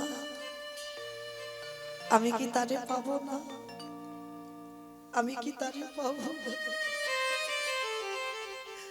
সারাদিন বসে থাকি, গ্রামের লোকজনেরা বলে ও তো কেঁদে কেঁদে মরে যাবে। একটা কাজ করা হোক, একটা সুন্দর রূপবতী নারী দেখে সুদামা ঠাকুরের বিয়ের ব্যবস্থা হলো। নাম হলো তার বসুন্ধরা। ভেবেছিল বিয়ে দেওয়ার পরে সুদামার বোধহয় এই ব্যাধিটা কমে যাবে। কি করে কমবে গো? যার সঙ্গে বিয়ে হয়েছে না, রাধে রাধে, সে তো বউ হয়নি, সে স্ত্রী হয়নি, সে হয়েছে সহধর্মিণী। শুধুমাত্র স্বামীর ধর্মের কাজে সাহায্য করে। ভগবানের কাছে একদিন গিয়ে বসুন্ধরা জানাচ্ছে, প্রভু শুনেছি আমার স্বামী নাকি তোমার প্রাণ, আমার স্বামী নাকি তোমার জীবন। তা যে জীবন হয়, যে প্রাণ হয়, তাকে কি একটু কৃপা করতে পারো না? বসুন্ধরা এত কাঙালি, মাধুপুরী তো জীবন, মাধুপুরী গেলেই তবে প্রসাদ পাবে, আর কেউ কিছু না দিলে সেদিন উপবাস।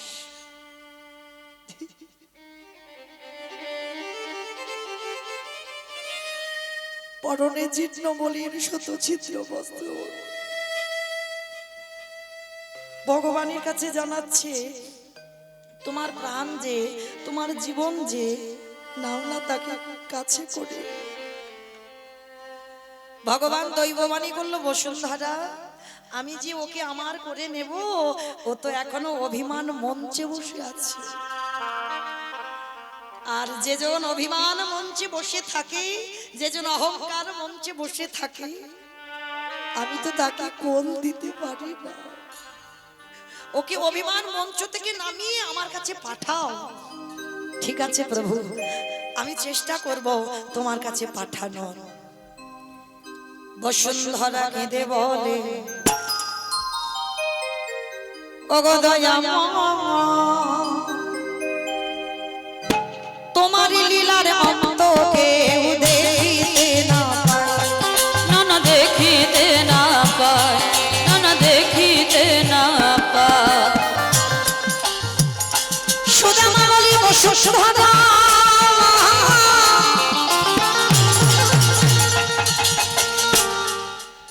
তুমি কৃষ্ণকে চেনো না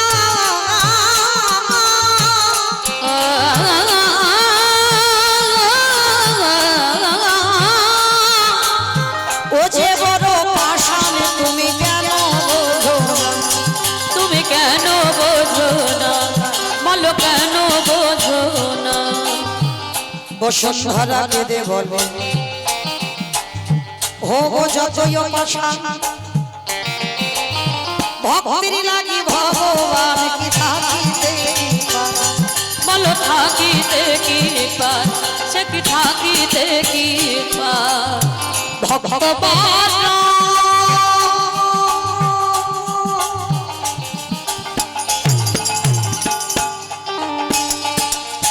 ভালো সেই যে ভক্ত ছাড়া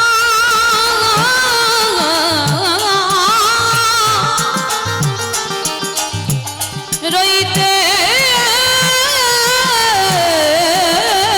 না রে, ভক্ত বড় ভালোবাসে, ভক্ত বড় ভালোবাসে। সুদামা বলল বসুন্ধরা তুমি কেন বোঝো না, কেন জানো না?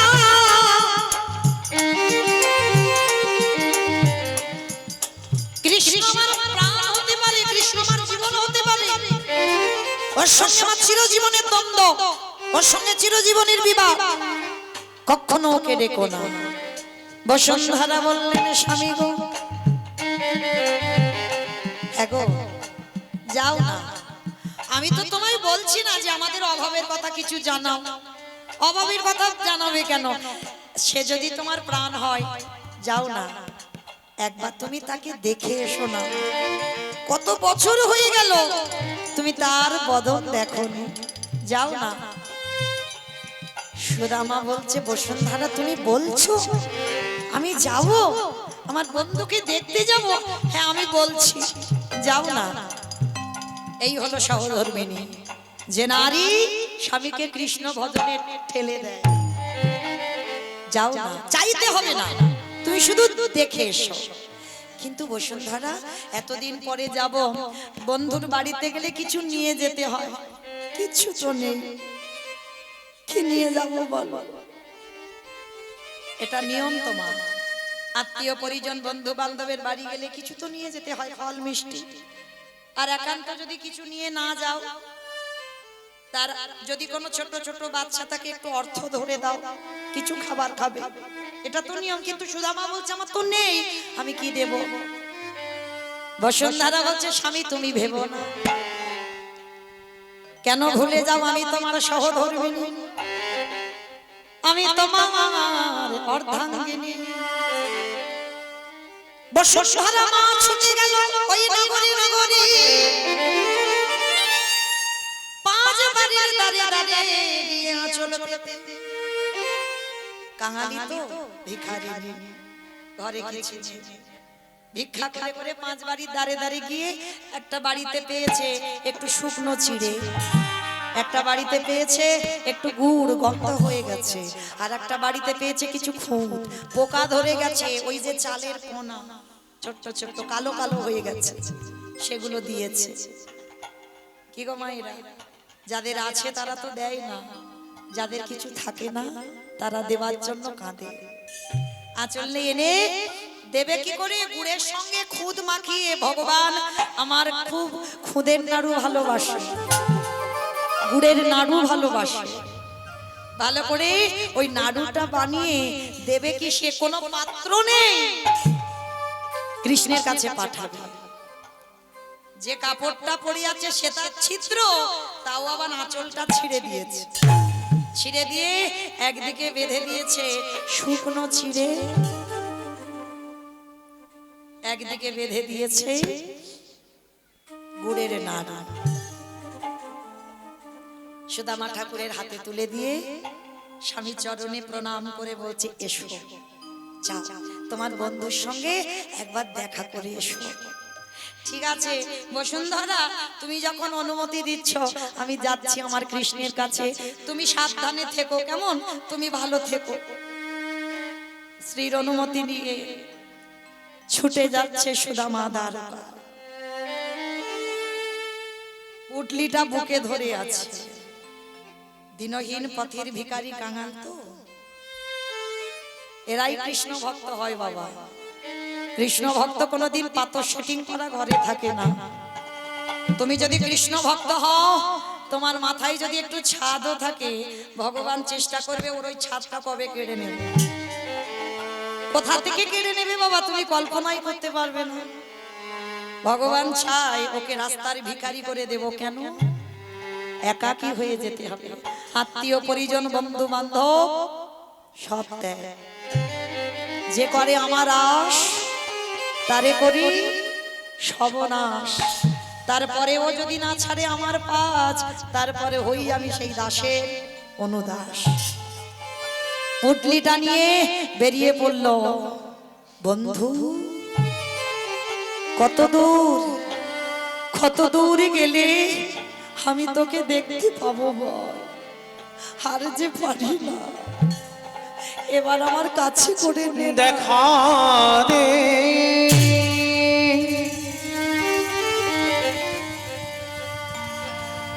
দেখা দে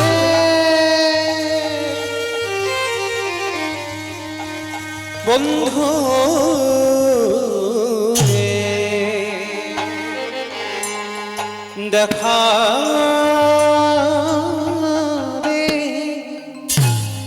দেখা দে সখা দি। কত দূরে গেলে তো দেখা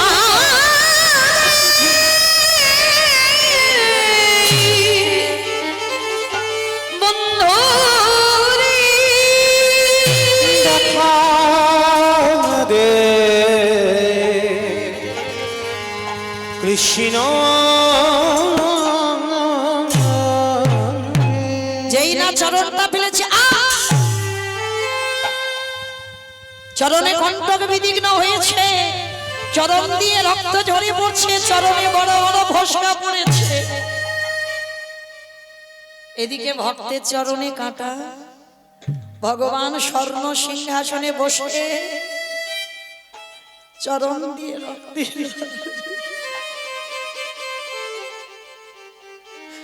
সত্যভামা রুক্মিণী বলছে, প্রভু একি তোমার চরণে এত রক্ত কি করে এলো? কে তোমায় আঘাত করছে, কে তোমায় মারছে? আমায় মারছে না সত্যভামা, আমায় মারছে না রুক্মিণী। তাহলে প্রভু এত রক্ত তোমার চরণে কি করে আসছে? আমার প্রাণ যে আমার জীবন আসছে। কতদিন পরে অভিমান মঞ্চ থেকে নেমেছে, আসছে আমার কাছে। দেখবে দেখবে আমার কাছে এলে তোমরা দেখবে সে কে। কঙ্কাল সার দেহ নিয়ে সুদামা আর চলতে পারে না। কৃষ্ণ এইবার তুই কাছে করে নে,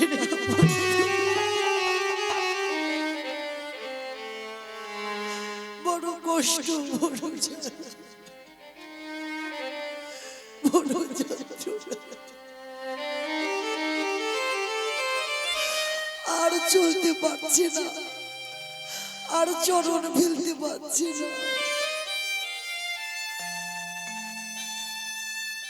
দ্বারকার রাজ দুয়ারে এসে ডাক দিয়েছে, বন্ধু বন্ধু। দরজায় দাঁড়িয়েছিল দাঁড়ি। এই এই এই, কোথা থেকে কাঙাল ভিখারি এসে বলছে বন্ধু বন্ধু বলে ডাক। এই এখানে তোর কোনো বন্ধু টন্ধু নেই, কোথা থেকে পাগলটা এলো বলো তো দেখি। সুদামাকে দেখলেই বাবা পাগলই বলবে। কৃষ্ণ চরণ হারা হয়ে কেঁদে কেঁদে কঙ্কাল সারে দিল।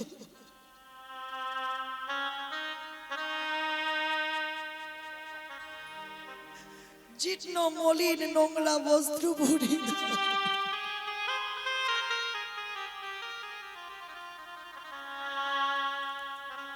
বুকে পুটলি ধরা, দাড়ি বলছে এই পাগল ভিখারি কোথা থেকে এসেছিস, ওখানে বস, এখানে তোর কোনো বন্ধু টন্ধু থাকে না, এখানে আমাদের মহারাজ কৃষ্ণ। দাড়ি, ওই যাকে তোরা কৃষ্ণ বলছিস ওটাই তো আমার জীবন, ওটাই আমার প্রাণ। একবার দেখা করতে দে, একবার দেখা করতে দে আমায়। কত অনুনয় বিনয় করছে, কিন্তু ওই রকম চেহারা কেউ কৃষ্ণের বন্ধু হবে দ্বারকাবাসী কেউ ভাবতেও পারে না। বাবার বাইরে বাবা, সুদামাকে দেখে সবাই ঘৃণা করছে, কঙ্কাল সার দেহ নিয়ে এসেছে না। দাঁড়িয়ে বলে উলে নেই, এখন কখন থেকে বলছি তুই তবু যাবি না, বারবার বলছিস আমার বন্ধু আমার বন্ধু আমার বন্ধু। দেখাচ্ছি তোর মজা দাদা।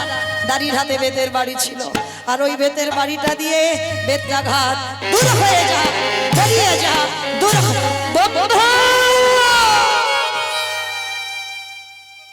এত মার মারছে না, ভগবান সিংহাসন থেকে ধুলায় লুটিয়ে পড়েছে। ভগবানের সর্ব অঙ্গে আঘাত, সর্ব অঙ্গে বেধির পড়েছে।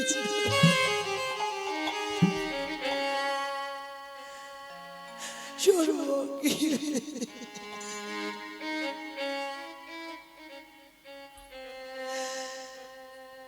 সুদামা পুটলিটা ধরে আছে। এত মারা মেরেছে সুদামা অচৈতন্য, পুটলিটা কিন্তু ছাড়েনি মা। ভগবান সিংহাসন থেকে ধুলাই লুটিয়ে পড়ছে। সত্যভামা রুক্মিণী বলছে প্রভু এ কি, কে কে তোমায় এমন মারছে, কে তোমায় আঘাত করেছে? আমায় নয়, ওই যে বললাম আমার প্রাণ আমার জীবন আসছে। প্রভু কত বড় ভক্ত, যার অঙ্গের আঘাত তুমি নিচ্ছ। দেখবে দেখবে আসুক দেখবে। ভগবান রাজ সিংহাসন থেকে ছুটতে ছুটতে গিয়ে দাড়ির হাত থেকে বেতের বাড়িটা কেড়ে নিয়েছে। তুই কার অঙ্গে বেত্রাঘাত করলি? ও যে আমার জীবন, ও যে আমার প্রাণ সুদামা, আর তুই তার অঙ্গে আঘাত করেছিস। মহারাজ বুঝতে পারিনি, ও যে তোমার প্রাণ, ও যে তোমার জীবন, আমরা বুঝতে পারিনি। ভগবান গিয়ে সুদামাকে কোলে করে তুলে নিয়েছে। যেই না ভগবানের পরশ পেয়েছে, সব জ্বালা জুড়িয়ে গেল। বড় শান্তি, বড় তৃপ্তি পেল সুদামা। কোলে করে নিয়ে দ্বারকা থেকে, দুয়ার থেকে হাঁটতে হাঁটতে একেবারে ভিতরে প্রবেশ করে যে স্বর্ণ সিংহাসনে কৃষ্ণ বসে, সুদামাকে বসিয়েছে। সত্যভামা রুক্মিণী যাও যাও যাও, এক্ষুনি পাদ্দার ঘনিয়ে এসো। এইবার সব দাস দাসী পাদ্দার ঘনিয়ে এলো। আমার ভগবান ওই সুদামাকে সিংহাসনে বসাই, ভগবান আমার নিজের হাতে সুদামার চরণ ধৌত করাচ্ছি। শুধু ধৌত নয়, সেই চরণ ধৌত করা জলে আমার কৃষ্ণ পান করছে। সত্যভামা রুক্মিণী বলছে প্রভু তুমি একা একা ভক্তের পাদদক সেবা করবে, আমাদের একটু দেবে না? তোমরা পাবে আমার সুদামার পাদদক, আমার সুদামার চরণ ধৌত করা জল তোমরা পাবে। হ্যাঁ প্রভু, তুমি যদি পেতে পারো। তুমি জানো না আজকের এই চরণামৃত পান করে আমি সেই যে পূর্ব জন্মে যে অপরাধ করে রেখেছি, 14টা বছর আমার খরম সেবা করেছিল, আজকের আমি মুক্তি পেয়ে গেলাম। এই যে ভক্তের চরণ ধৌত করে সেই জল আমি পান করলাম, আমি সেই অপরাধ থেকে আজকের মুক্তি পেলাম। সুদামা বলছি কানাই তুই এটা কি করছিস? চুপ, যা করছিস শুধু দেখে যা।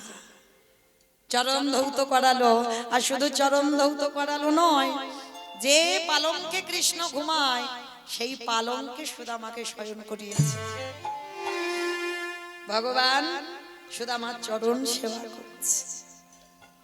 সুদামা বলছে, কানাই তুই এটা কি করছিস? চুপ, কত কষ্ট করে আমার কাছে এলি, তোর যে দুটো চরণে বড় ব্যথা করছে। আমি যা করব একটা কথা বলবি না, চুপ করে এখানে শো।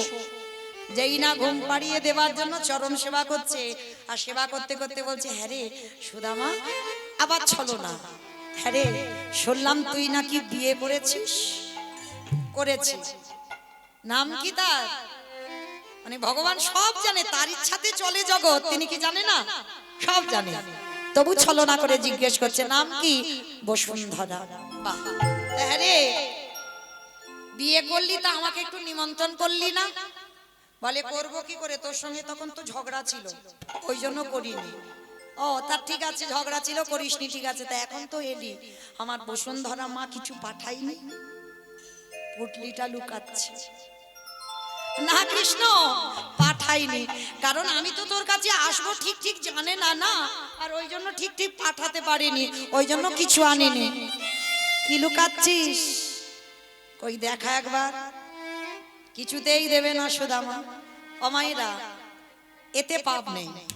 এই যে লুকাচ্ছে, কৃষ্ণ চাইছে দিচ্ছে না, এতে পাপ নেই। কেন পাপ নেই?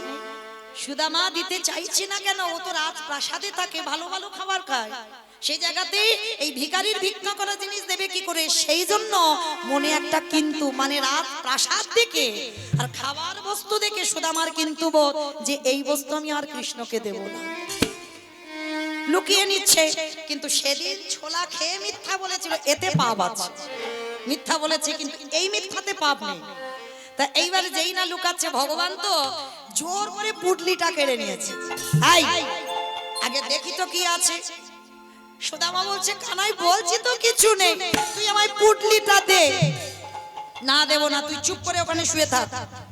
এইবার ভগবান পুটলিটা খুলছে, দেখি তো কি দেখছি।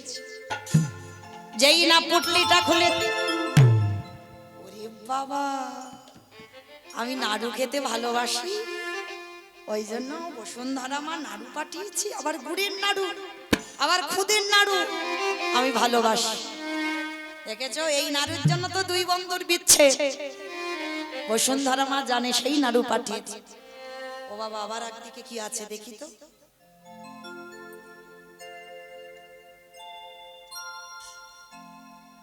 ওই দেখো, গুরু আশ্রমে আমি চিড়ে খেতে ভালোবাসতাম, আমার জন্য আমার চিড়ে এনেছে। হ্যাঁ রে সুদামা, চিড়ে খেতে ভালোবাসতাম ঠিক, তুই জানিস, মনে রেখেছি, কিন্তু আবার চিড়ে মাঝে মাঝে আবার জল দিয়ে বাড়ি থেকে ভিজিয়ে এনেছিস। ওরে কানাই রে, আমি চিড়াটা জল দিয়ে ভিজাইয়ে আনি না, ওরে তোর কাছে আসবার সময় আমি মনে মনে ভাবলাম, আমার কৃষ্ণ বন্ধু যে রাজ প্রাসাদে থাকে, সে যে রাজ প্রাসাদে রাজ সিংহাসনে বসে রাজভোগ সেবা করে, কত ভালো ভালো খাবার খায়, এই ভিখারির ভিক্ষা করা চিড়ে কেমন করে আমি তুলে দেব আমার বন্ধুর বদনে। এই কথা যখনই আমার মনে এলো, এই পুটলি দুটোই আমার বুকে ধরা ছিল। কানাই রে, সেই সময় যখন মনে হলো তোর বদনে দেব কেমন করি, আর এই কথা ভাবতে ভাবতে আমার চোখের জলে চিড়ে চিড়ে ভিজে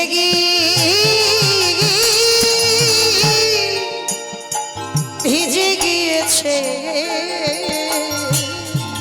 কানাই তোর কথা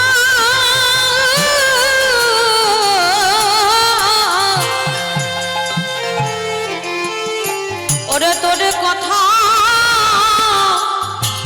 ভাবতে ভাবতে চোখের জলে চিড়ে চিড়ে ভিজে গিয়েছে। যেই না বললো চোখের জলে চিড়ে ভিজেছে, ভগবান হেসে বলল, সুদামা রে, আজ যখন তোর চোখের জলে ওই চিড়া ভিজাই আমায় সেবা দিলি, আমি প্রতিজ্ঞা করলাম সুদামা আগত কলিযুগে যেদিনে আমি গৌর হয়ে নদিয়া যাব, সোনার থালায় নয়, রূপরে থালায় নয়, তাম্র পাত্রে নয়, স্টিলের পাত্রে নয়, শাল পাতাতে নয়, যদি একজন ভক্ত মাটির মাল সাথে করে ওই চিরে প্রসাদে তোর মতো ভিজাই, যদি একজন ভক্ত নয়ন জলে দিয়ে আমায় ডাকার মতো ডাকে, আমি ভগবান হয়ে আমি সারা জনম তার হয়ে যারা যদি ডাকার মতো ডাকতে পারে, আমি সারা জীবন তার হয়ে আস্তে যায়। এইবার সুদামাকে বলছে ঠিক আছে, আমি কথা দিলাম তোর এই ভিজে চিড়ে প্রসাদ পরের জন্মে সেবা করব। এইবার ভগবান বলছে আরে সুদামা কিছু চা। সুদামা বলে অত সোজা নয়, আমি তোর কাছে চাইবো, আমি চাইবো না। ভগবান বলে ভক্তের কাছে সারা জীবন আমি নত, আজও নত হলাম। মা লক্ষ্মীকে ডাক দিল, কারণ ভগবানের কাছে কোনো সম্পত্তি নাই, ভগবানের কাছে কিছু থাকে না। মা লক্ষ্মীকে ডাক দিল, যাও তুমি কৃপা করে সেই আমার সুদামার কুড়ে ঘর রাজ অট্টালিকা করে দিয়েছো। যেই না আদেশটা পেয়েছে সঙ্গে সঙ্গে মা লক্ষ্মী ছুটে গেল বিদর্ভনগরে, আর বিদর্ভনগরে গিয়ে সেই অট্টালিকা তৈরি করে দিয়ে মা লক্ষ্মী ফিরে এলো। পরের দিন রথে করে সুদামাকে নিয়ে বিদর্ভনগরে রেখে এলো। আর যেখানে বাবা সুদামার কুড়ে ঘর, তাল পাতার ছিটে বেড়া ঘর, সেইখানে দেখছে বাবা বিল্ডিং তৈরি হয়ে গেছে। সুদামা এসে বলে হাই ভগবান, আমার এইখানে তো বাড়ি ছিল, আমার বাড়ি মনে হচ্ছে কেউ এসে ভেঙে গুড়িয়ে দিয়ে সে বিল্ডিং তৈরি করে দিয়েছে কদিনে। আমি এখন কি করে আমার বসুন্ধরাকে খুঁজে পাবো? বসুন্ধরা তুমি কই গেলে? বসুন্ধরা মা তখন কোথায়? রাজ রানী সাজ, রাজ অলংকারে, স্বর্ণ অলংকারে ভূষিতা, একেবারে অট্টালিকার উপর থেকে আসছে, সোনার থালায় উপরে থালায়, ধুবি দিবি প্রদীপে হাতে ঘন্টা নিয়ে যেই না সুদামা ঠাকুরের কাছে। হ্যাঁ গো গিন্নি, এইটা সত্যি সত্যি তুমি তো? হ্যাঁ গো, আমার এখানে কুড়ে ঘর ছিল তো, তুমি এত আবার গয়না পেলে কোথা থেকে? আবার এত দামি দামি কাপড় কি করে হলো সব? বলে কেন, সবই তোমার কৃষ্ণের ইচ্ছা। বলে তোমার মাথা খারাপ? আমি জীবনে একবারও বলিনি যে আমার অভাব, আমার কুড়ে ঘর, আমি কি খেতে পাই না পাই, আমি একবারও বলিনি। আর তুমি বলছো আর আমার এই কৃষ্ণ করে দিয়েছে। বলে হ্যাঁ, তাকে কিছু বলতে লাগে না। তুমি কি জানো? হ্যাঁ গো, আমি দ্বারকায় অত কষ্ট করে গেলাম আর তুমি ঘরে বসে পেয়ে গেলে, কি করে পেলে গো? বলে কেন, তুমি করেছো গোবিন্দ সেবা, আমি করেছি তোমার মতো স্বামীর চরণ সেবা। কি গো মায়েরা, একটা কথা সত্যি করে বলবে? বলবে? মিথ্যা বলবে না তো? এই তো আমি এবার এক্ষুনি চলে যাব তোমাদের চরণ থেকে, তাহলে যাবার সময় একটা সত্যি কথা বলবে, কেমন? আচ্ছা, সকাল সকাল উঠে প্রত্যেকে স্বামীর পায়ে প্রণাম করো তো? কেউ করে না? কেউ করে না? কেউ করো না? মাথা নেড়ে বলছে কেউ করি না। বেশ ঠিক আছে, কারণ আমরা তো আর সতী নয়, আমরা সতীর উপরে চলি, আমাদের প্রণাম করতে লাগে না। কিন্তু মা আমি একটা কথা বলে দিই, কারণ যারা সতী নারী হয়, যারা সাধ্যী হয়, সকাল সকাল উঠে তাদের প্রথম কর্ম ওটাই, স্বামীর চরণ ধুলাটা একবার নিয়ে মা।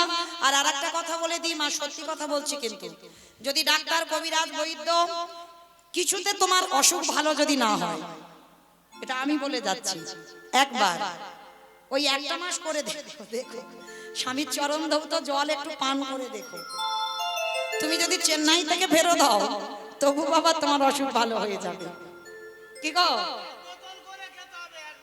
না না, এক বোতল নয়, অতটা খেতে পারে, আবার পা ধোয়া জল, অতটা বলিনি, একটুখানি করে খেলেই হবে।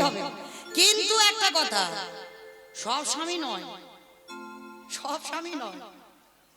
কি গো, সব স্বামীর পা ধোয়া জল খেলে হবে? তোমার রোগ ভালো হবে, আরো রোগ বেড়ে যাবে। যে প্রকৃত স্বামী হবে, যে স্বামী ভগবানের একনিষ্ঠ ভক্ত, কৃষ্ণ ধ্যান, কৃষ্ণ জ্ঞান, কৃষ্ণ জীবন, কৃষ্ণ ছাড়া যার হৃদয়ে কিছু নাই, সেই স্বামীর চরণ ধৌত করা জল পান করে দেখো, তোমার কাজ হবেই হবে। আর যদি না হয় আমার ফোন করে বলো মৌমিতা কিছু কাজ হচ্ছে না, কি করব? তখন আমি বলবো কেমন? তাহলে মায়েরা বসুন্ধরা মা জগৎকে শিক্ষা দিল, আমি নয়, আমি বলছি না, বসুন্ধরা মা বলছে তুমি করেছো ভগবান সেবা আর আমি করেছি তোমার মতো স্বামীর চরণ সেবা। আর তোমার মতো স্বামীর চরণ সেবা করে আমি ঘরে বসে যুগল দর্শন পেলাম। ওই তোমার চরণ সেবা করি ঘরে বসে যুগল দর্শন পেলাম। বসুন্ধরা বলছে হ্যাঁ গো, তুমি একা দেখলে আমি একা দেখলাম, এসো একবার আমরা যুগলে দেখি। যেই না বলেছে যুগলে দেখি, এইবার বসুন্ধরা মা সুদামা ঠাকুরে যেই না আকুল প্রাণে ডাক দিল, ভক্ত বাৎসল্য ভগবান থাকতে পারলো না, নামলো ধরায়। আর যেই না ধরায় নেমেছে আমার ভগবান রাধারানীকে নিয়ে আজকে সাক্ষাতে যুগল দর্শন করালে। স্বামীর বামে স্বামীর বামে স্বামীর বামে রাজা গিল নবীন কিশোরী গো। ওই স্বামীর বামে দাঁড়াইল নবীন কিশোরী। স্বামীর বামে দাঁড়াইল নবীন কিশোরী গো। স্বামীর বামে দাঁড়াইল নবীন কিশোরী। ললিতা বিশাখায়াদি সহচরী গো যত সহচরী। অমাইরা দেখি একবার হাত দুটো তোলো যে কি যাবার সময় কিছু নিয়ে তো বাড়িতে যাবে। পদ্মের পাতা হে পাতায় দিচ্ছে করতালি, পদ্মের পাতায় পাতায় দিচ্ছে করতালি। পদ্মের পাতায় পাতায় দিচ্ছে করতালি গো। পদ্মের পাতায় পাতায় দিচ্ছে করতালি। অরিগান রাশি মাখি রাঙা চরণ মাধুরী গো চরণ তাই মাধুরী। গৌর হরি বল। নিতাই গৌর হরি বল, গৌর হরি বল। আমার যাওয়ার সময় আমার সঙ্গে একটু গাইবে, সবাই গাইবে, সবাই বলবে তো? আমি আগে বলবো, সবাই পরে বলবে, কেমন? দোহাতে তুলে বলি রে কৃষ্ণ নাম পরিবের তোর সকল মনস্কামনা। সবাই আমার সঙ্গে বলবে, কারণ এতক্ষণ কীর্তন শোনা তবে সার্থকতা হবে, কেমন? হরে কৃষ্ণ কৃষ্ণ কৃষ্ণ হরে হরে, হরে রাম রাম রাম হরে হরে। বলো